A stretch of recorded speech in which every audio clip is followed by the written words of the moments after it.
지원 요청 생활공공자 급증으로 푸드뱅크 파탄 위기라는 일본 뉴스. 저임금이지만 저물가이기 때문에 생활하는 데 아무런 지장이 없다는 일본에서도 코로나와 러시아 우크라이나 전쟁으로 인한 물가 상승은 피할 수 없습니다. 임금은 그대로인데 물가만 상승하자 저임금에 시달리는 비정규직 근로자들이 의식주에 어려움을 겪고 있습니다. 의식주 중에서도 식이 가장 큰 문제로 일본 각지에서는 푸드뱅크를 이용하는 생활공공자들이 대폭 늘어나고 있습니다. 일본의 푸드뱅크는 안전하게 먹을 수 있는데도 포장 파손이나 과잉 재고, 인쇄 미스 등의 이유로 유통할 수 없는 식품을 기업 등으로부터 기증받아 필요로 하는 시설이나 단체, 생활공공세대에 무료로 제공하는 활동을 합니다. 푸드뱅크 활동이 사회 안전망으로서 존재감을 더해가는 가운데 생활공공자들의 지원 요청에 제대로 대응하지 못하는 사정을 소개한 기사가 보도됐습니다.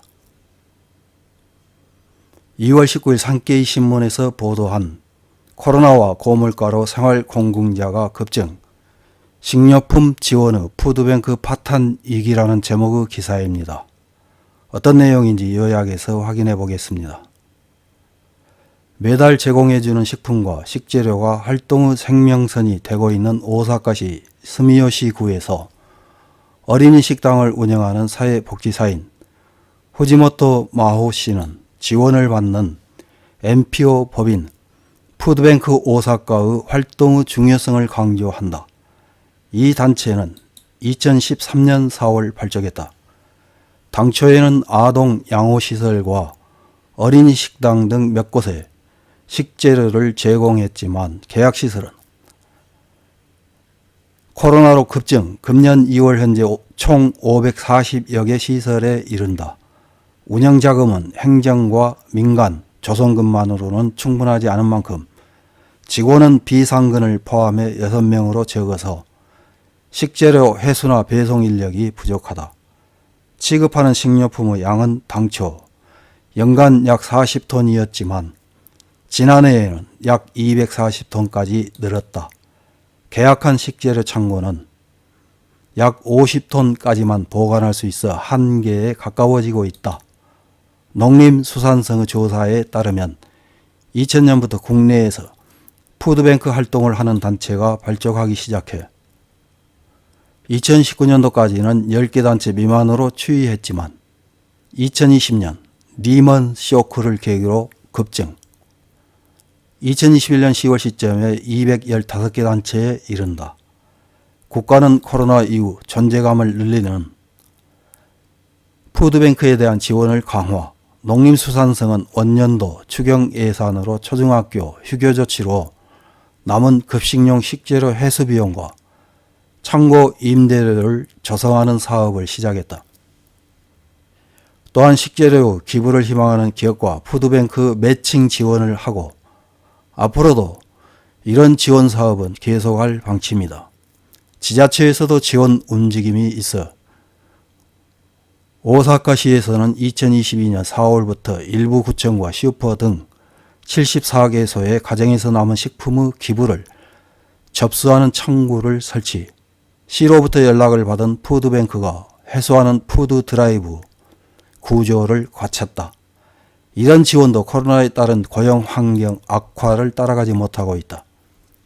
후생노동성의 조사에 따르면 각 지자체의 자립상담 지원기관에서 실시한 생활공공자 신규 상담 건수는 2022년도는 전년 대비 3.2배인 78만 6,195건에 이르렀다.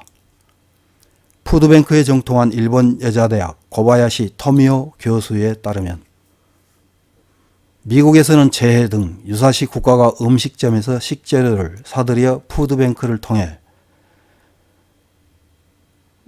무상으로 국민에게 제공하는 제도가 있어 코로나에서 활용되었다고 한다. 고바야시 씨는 국가와 지자체가 푸드뱅크에 사회적인 안전망으로서의 역할을 기대한다면 경제 환경의 악화에 따라 자금면과 운영면에서 더 심도 있는 지원을 할 필요가 있다고 말했다. 이런 기사를 읽은 일본 네티즌들은 어떤 댓글을 달았는지 몇 개 확인해보고 마치겠습니다. 첫 번째 댓글입니다. 어린이 식당의 대상자를 재검토하는 것이 좋을 것 같습니다. 원래 어린이 식당이 필요하게 된 것, 빈곤자에 대한 지원이 필요하게 된 배경을 생각하면 정부, 자민당의 책임은 무겁습니다. 조속히 근본적 해결이 필요합니다. 저출산 대책을 해도 빈곤자가 늘어나면 의미가 없습니다.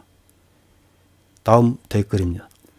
이 숫자가 보여주듯이 공공자가 늘어나도 국가는 군비 증강에 주력하고 공공자 지원책은 한정적이다. 코로나 물가 상승으로 공공자는 더 늘어만 간다. 다음 댓글입니다.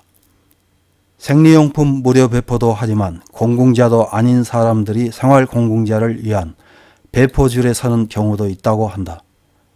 과세, 비과세 증명서 지참 정도는 시켜야 하지 않을까요? 다음 댓글입니다. 생활공공재가 급증하는 가운데 방위비는 3배나 증가한다. 기시다 정권은 무슨 생각을 하고 있을까? 국민생활 따위는 전혀 생각하지 않잖아. 다음 댓글입니다. 월급이 조금 더 늘지 않지만 식료품이나 광열비가 깜짝 놀랄 정도로 올라서 우리 집도 슬슬 파산할 것 같다. 추운 것을 참고 난방 스위치를 끈 채로 노력하고 있지만 감기에 걸리면 돈이 들고 어쨌든 큰일이다. 적어도 소비세를 감세해 줬으면 좋겠다. 그리고 너라도 생활에 걱정 없는 의원들의 보수를 삭감했으면 한다.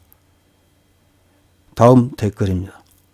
작년에 비해 대폭적인 물가 상승 등이 크게 영향을 미치기도 하고 물가 상승이 진정되지 않으면 앞으로도 생활공공자는 더욱 늘어날 것으로 생각하기 때문에 이런 지원 확충은 필요하다고 생각한다. 식량 지원도 필요하지만 화장지 등 일용약품 배포도 확충시켜야 한다. 이상입니다.